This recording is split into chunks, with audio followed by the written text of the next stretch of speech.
we really need to talk about trust issues. Okay, with what?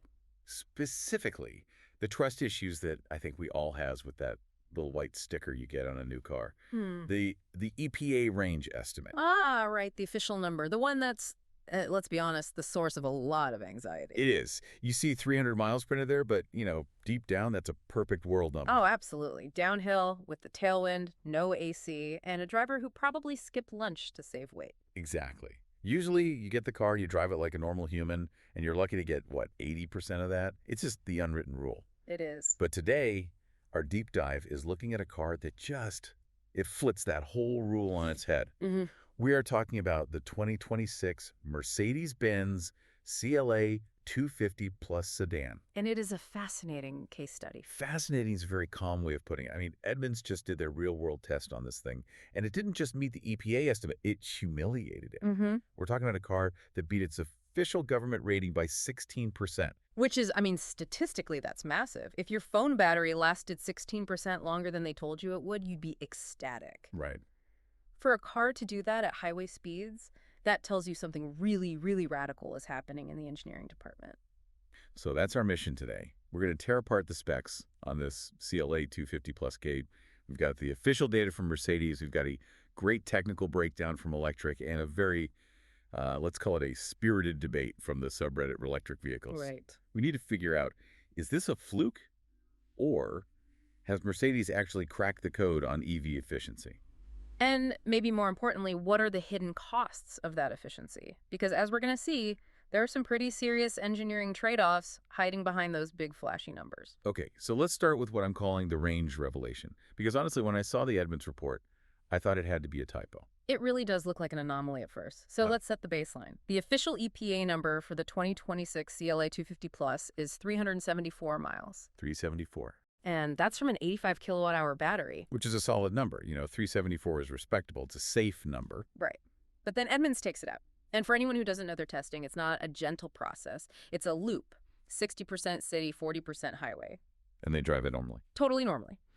Realistic speeds averaging around 40, but hitting highway speeds, and this is the key, they leave the climate control on auto at 72 degrees. So real life, not some lab experiment. Precisely. And in those real-world conditions, the CLA drove 434 miles on one charge. 434. I mean, that's just astonishing. That's LA to San Francisco on one plug with room to spare. It is. And the context here is everything. In that same test cycle, the 2026 Tesla Model 3 Standard, which everyone thinks of as the efficiency king, it managed 339 miles. The Audi A6 e-tron got to 402. So still short. The only car that beat this entry-level CLA was the Mercedes EQS 450 Plus Spear, which is a six-figure flagship sedan. So the baby Mercedes is beating the Tesla Model 3 by almost 100 miles. How is that even possible? Tesla's been doing this forever. How is a legacy automaker like Mercedes just lapping them? Did they just cram a giant battery in it? No, and that's the aha moment right there. The battery is 85 kilowatt hours. That's big, but it's not, gargantuan. The secret is consumption. Consumption. This car is sipping electricity. It's using about 23.2 kilowatt hours to go 100 miles. Okay, I'm looking at that number, 23.2. Help me visualize that. Is that good? It's spectacular. To put that in European metrics, which is really where this whole engineering idea comes from, and that's about 12 to 14 kilowatts per 100 kilometers. Okay. And Mercedes is being very deliberate here. They're referencing the old 1-liter car concept. Oh, I remember that. Wasn't that a Volkswagen thing from years back? The car that looked like a weird cigar on wheels? That's the one. The goal was to travel 100 kilometers on a single liter of diesel. It was an obsession with aerodynamics. Mercedes is basically trying to claim that title for the EV age. So they're not brute forcing it. No, they're not just making the car heavy and expensive with a 120 kilowatt battery. They're making it slice through the air. So efficiency is the new horsepower. That's it, exactly. But okay, usually when you chase that kind of efficiency, you end up with something that feels like a science project. Skinny tires, no power, horrible acceleration. Is that what's going on here? You'd think so, wouldn't you? But the specs say otherwise. It's a rear-mounted motor, 200 kilowatts, which is 268 horsepower. It'll do 0 to 60 in 6.6 seconds. Okay, so it's not a golf cart. Good. Yeah. But I want to dig into something specific from the source material that really caught my eye. The transmission. Ah, yes. the two-speed automatic. This is what threw me. I thought the whole point of EVs was simplicity. One gear, smooth power. Why on earth is Mercedes putting a gearbox back into an electric car? Isn't that just adding complexity, parts that can break? It is adding complexity. You're absolutely right to be skeptical. Most EVs, like a Tesla, use a single-speed reduction gear. Simple, cheap, it works. But it has a physics problem. It's called back EMF. Back EMF. Okay, without getting too deep in the weeds, think about pedaling a bike. In a low gear, it's easy to start. But if you try to go fast, your legs are just spinning like crazy and you're wasting energy. Right, you can't keep up. That's basically what happens to an electric motor at highway speeds. It gets less efficient because it's spinning so fast. So at 75 miles an hour, a Tesla motor's just sort of pedaling as fast as it can. In a way, yeah, it enters a less efficient RPM range. What Mercedes did, and Porsche does this too with the Taycan, is they added a second highway gear. So it actually shifts. It does. Yeah. Once you hit that cruising speed, it shifts up. The motor's RPMs drop back down into that efficient sweet spot. That's a huge piece of why we're seeing that 434-mile range. Wow. The motor just isn't working as hard on the highway. But doesn't that worry you? From a maintenance perspective, I mean, one of the big selling points of EVs is no transmission fluid, no clutch. And now Mercedes is putting it back. It's a calculated risk. You're reintroducing mechanical failure points to gain that efficiency. If you're leasing the car, it's brilliant. Sure. If you're going to keep it for 15 years, it's definitely one more thing that could go wrong. Right. It feels a little like over-engineering, that classic German engineering in both the best and worst sense of the phrase. Very on brand. But speaking of over-engineering, we have to talk about the tech suite.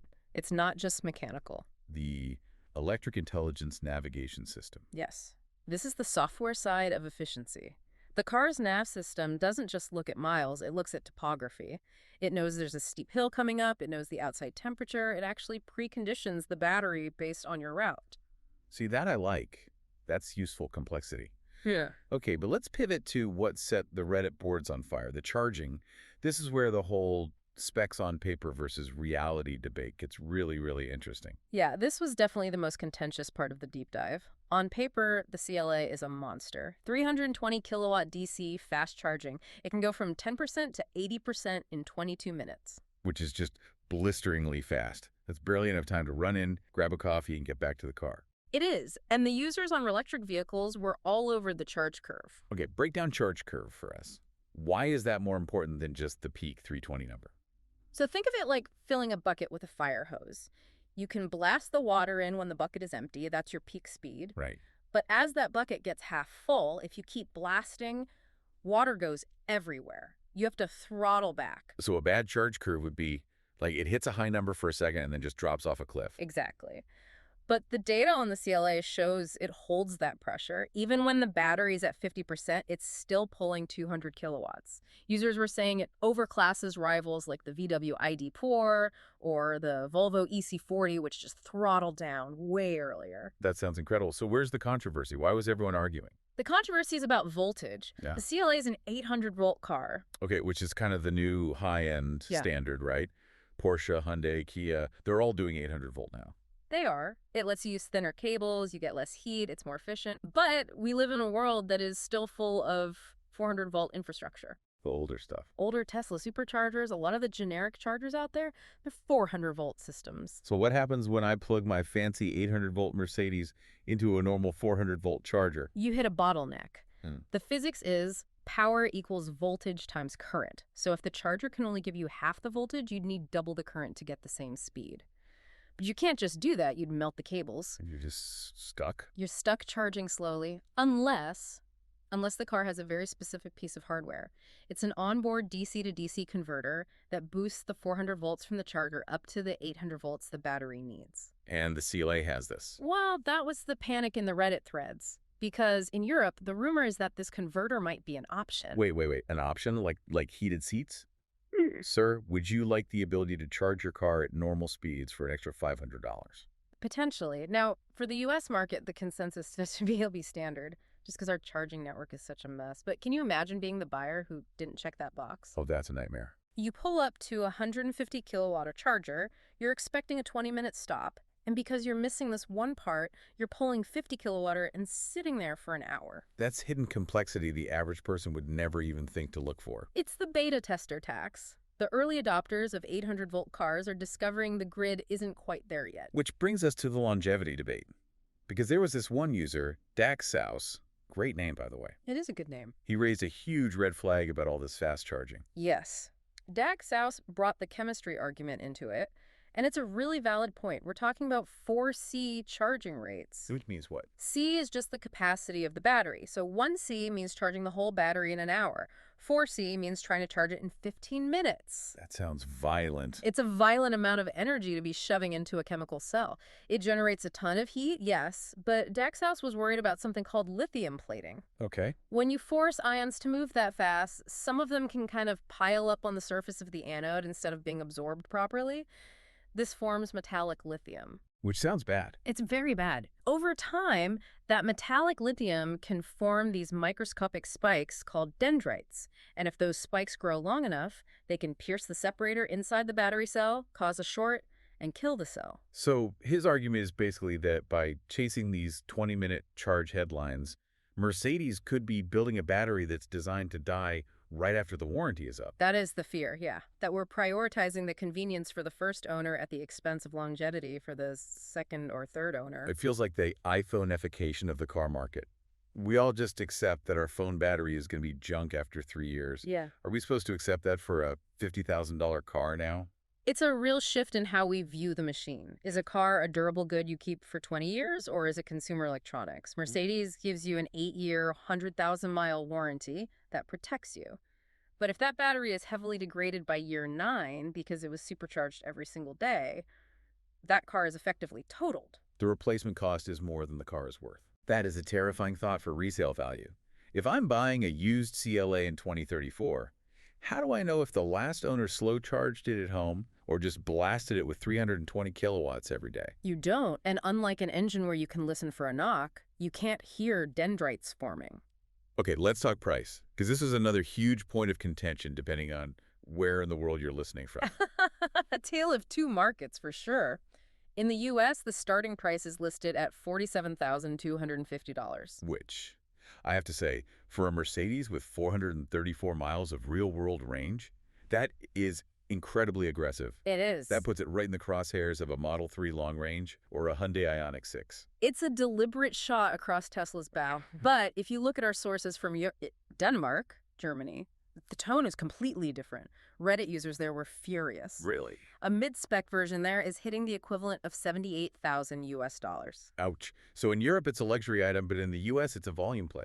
It seems so. But even at $47,000 in the U.S., you have to ask what you're buying. Well, you're buying the badge, but you're also buying the thunk. The thunka. You know what I mean? The sound the door makes when you close it. A Tesla door sounds like a tin can.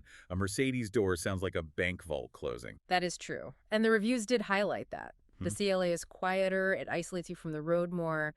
The suspension is tuned for comfort, not just for a fast lap time. So if you're comparing it to a Model 3, the Tesla is probably still the better tech product. The software, the screen, the charging network for now. But the Mercedes is the better car. I think that's a very fair way to put it. And now that the CLA is beating the Tesla on highway range, that gap is closing really fast. You don't have to sacrifice that utility anymore to get the luxury build quality. But you do have to accept the complexity of that 2-speed transmission and the quirks of the 800-volt system. Every engineering choice has a trade-off. There's no free lunch, not even in physics. So let's wrap this up. What's the final verdict on the 2026 CLA 250 Plus Chat? I think it's a benchmark vehicle. It proves that the range anxiety problem is solvable. And we don't need 1,000-pound batteries to do it. We need smarter motors, better aerodynamics, and, yeah, maybe even transmissions. It feels like the EV market is finally maturing. We're getting past that early adopter phase where we just forgive flaws because it's electric. Now they have to be good cars. Exactly. But it also signals that the era of simple EVs might be coming to an end. We are entering an era of high-voltage systems and incredibly complex thermal management. Which brings me to the thought I really want to leave everyone with today. We used to judge cars by horsepower and 0 to 60 times. Now we're judging them by voltage architecture and charge curves. The metrics have definitely shifted. But the real question is this. Are we building machines that are designed to last? Or are we building disposable tech that just happens to have wheels? As we push for 20-minute charging and lighter batteries, are we creating a generation of cars that are just destined for the scrapyard in 12 years? That's the question the industry, and definitely the used car market, is going to have to answer very, very soon. Something to think about before you sign that lease. I want to say a huge thank you to everyone listening today. We know your time is valuable, and we really appreciate you spending some of it with us to geek out on the details. Yes, thank you all for listening. It is always a pleasure to unpack these things with you. Until the next deep dive.